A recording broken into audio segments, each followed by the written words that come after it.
MV 制作中に、MV1 日目2日目、ミュージックビデオ1日目2日目、ともに転び、足を負傷するという。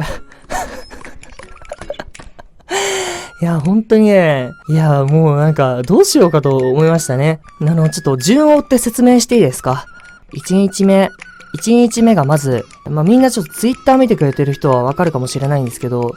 風邪をひいていたんですね。結構な風邪をひいてて、でほんのなんか数日前、結構前かな ?1 週間前ぐらい ?5 日前ぐらいわかんないけど、そんくらいにはなんかもう、耳が聞こえないみたいな感じになんか、鼻が詰まって耳が聞こえないとかじゃないんですよ。なんか、耳が全然聞こえないみたいな感じになるぐらい具合が悪かったんです。で、なんだけど、治って、ぶり返して、みたいなのをこう繰り返してて、で、ちょっと体調が良くなった時に、1日目の撮影だったんですよ。で、PV が、2日続けてだったんですね。1日目の PV、2日目の PV を連日って感じだったんです。今も鼻声ですか？本当ですか？確かになんかちょっと、今も随分不愉快な声をしてると思うんですけど、申し訳ない、本当に。そこはもう、ご愛嬌ということで。まず、1日目、1日目ですね。撮影のね、もうMV の撮影の内容とかはさ、もう最初から決まってるんだよね、もう。随分前から打ち合わせをして、こういう形で、ミュージックビデオを撮りますということを決めてて。で、1日目が、なんと、床に水が敷いてあると。水が敷いてあって、その水の上になんか、裸足でジャブッと行って、弾くと。ギターを弾きながら歌うみたいな。ね。そういう感じのMV だったんですね。で、いつもこう、歌ってみたでも何でもそうですけど、こう、ギリギリのなんかこう、金切り声を上げたり、なんかこう、ギリギリで歌うみたいなのとか、こうギリギリで何かをするみたいなのが、こう、自分のなんかこう、かっこいいなと思うあれだったので、なんかこう、水の上であっても、もうぴょんぴょん跳ねるぜと。もうぴょんぴょん跳ねるし、頭もブンブンするし、もう思いっきりやろうって思ってギターを持ちながら、ふって振り返ったら、振りかぶったんですよ、ふわーって。そしたらもうそのまま、なんかこう、世界が、なんつうの、なんか、見事なる前転をかましまして、水の中にダイブしました。ジャーってやって、もうその瞬間に、まず最初に出てきたのが、もう自分のせいでこの MV 撮影の流れを止める。申し訳ないと思って、もそのまま水の中に土下座をするという、もうほんと申し訳ないです。本当にすいません、転げました。申し訳ないっていうのをやって、でも、痛いよりも何よりももうギター大丈夫かなっていうのと、申し訳ないっていう気持ちがもう100でした。でもそういう中でもう、やらかしたなと思いながらで、2日目。でもそれでも1日目失敗したけど、もう1回転んだからもうさ、転んだ時のあれはもうわかると。だからもう2日目は余裕やろと。言うてこう陸だから。2日目は陸だったんですよ。陸。言ってしまえば、畳の上だったんです。でも畳といえばさ、もう、僕も畳大好きで、もう畳といえばおばあちゃん家とかさ、畳いっぱいありましたし、もう畳大好きだったんで、もう畳の上だったらもう、誰にも負けないからと思って、畳の目に沿ってこう、スルッとこう、滑りながらね、こう、華麗なる動きをしていた最中ですよ。2回目の転倒が来まして、敗因はですね、足袋ですね。靴下のようなものを履いてたんですね。和風の靴下みたいな足袋っていうやつなんですけど、それを履いて、お座敷の上をこう踊るというかさ。見事に滑りましたね。でもね、滑って、で、その左足を曲げた状態で、そのまま着地をすると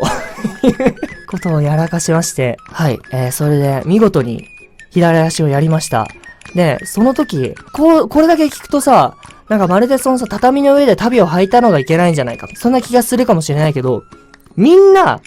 畳の上で足袋を履いてやってたわけですよ。みんな水の上でやってたわけですよ。転んだのは僕だけなんですよ。これはね、僕が悪い。ただ僕が悪い。僕だけ転びました。それで、この感覚といえばね、なんていうか、自分は意外とうまく動けるミュージシャンなのではないかと。華麗なこう、ステップを刻みながら、こう、手とかをブンブンヒューとかやりながら、こう、かっこよく決められるミュージシャンなのではないかと過信してたんですよ、自分のことを。転倒した時にね、ただのオタクだったということに気づきました。こんな一生懸命足を動かしてたけど、別に、ただのオタクだったんだなって思いながら、もうスローモーションになる世界で、足を見事にくじきましたね。で、その時、見事に激痛でありまして、このまま続行するの無理って思って、すぐアイシングをして、冷やして、湿布みたいなものとか用意してあったから、いろいろ貼って、もう簡易的なテーピングもして、で、演奏以外のカットをそのまま続行して撮って、で、もう本当にすいませんでしたっていうことをみんなに謝って、で、それでそのまま足をこうケンケンしながらバスに乗って帰ってきたんですね。東京に。いや、東京に帰ってきたんだけど、もう全然寝れないんですよ。ずっと寝不足だった割に寝れないし、もう全然左足つけないし、もうどうしようってなって、で、このまま歩けないし、でもどんどん痛みが悪化するから、もうやばいと思って、救急車のあれにまず相談して、で、そういう時も呼んでくださいってことだったから、呼んで、で、救急車に乗って、ガタンゴトンと運ばれていって、ブブーっと運ばれていって、こう、深夜の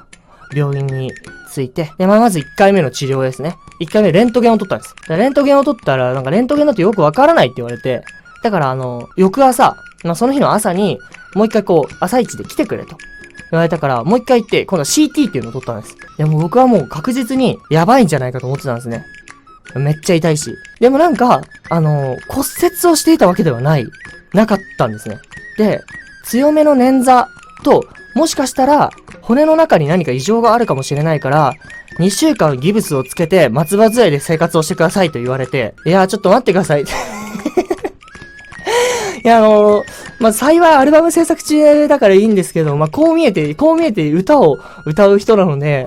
松葉杖と2週間ギブスはちょっと厳しいんですけどって言ったんだけど、ここでちゃんと、やらないと、ダメだよっていうことを言われて、泣く泣く松葉杖をつきながら帰ってきました。はい。で、さっき、あれをやりました。シャワーを浴びて、包帯を取っ替えてみたいなこともやって、もう本当に、感じでしたね。だけど皆さん、もう大丈夫です。放送する元気があったので、もう昨日のね、なんかつぶやいてた時はもうね、精神的にもう、このままもうなんか、もう自分はダメなんじゃないかと思って、もうなんか、もうやばいんじゃないかと思って、もうなんかつぶやきをした後、もうなんかね、灰のようになりながら、布団にくるまっていたんですけど、布団にくるまり、一夜明かし、今、徐々に元気になり、そして着実に、良くなっていくであろう兆しを見込めることができて、もう、松葉杖とか良くねと思って、松葉杖をほっぽり出してハイハイをしながら動いたりしてます。いや、さすがに外に行くときは松葉杖を絶対つこうと思ってるんだけども、家の中で松葉杖って無理なんだよ、正直言って。松葉杖をさ、こうつこうとするとさ、壁に松葉杖をぶつけて逆にもう転ぶみたいな感じになるから、もうハイハイしかないだろうと思って、もう、膝まであるこう、ズボンみたいなのを履いて、地面を滑るという、こうシュッシュッと滑りながら、動く。もうね、そんな感じです。それで、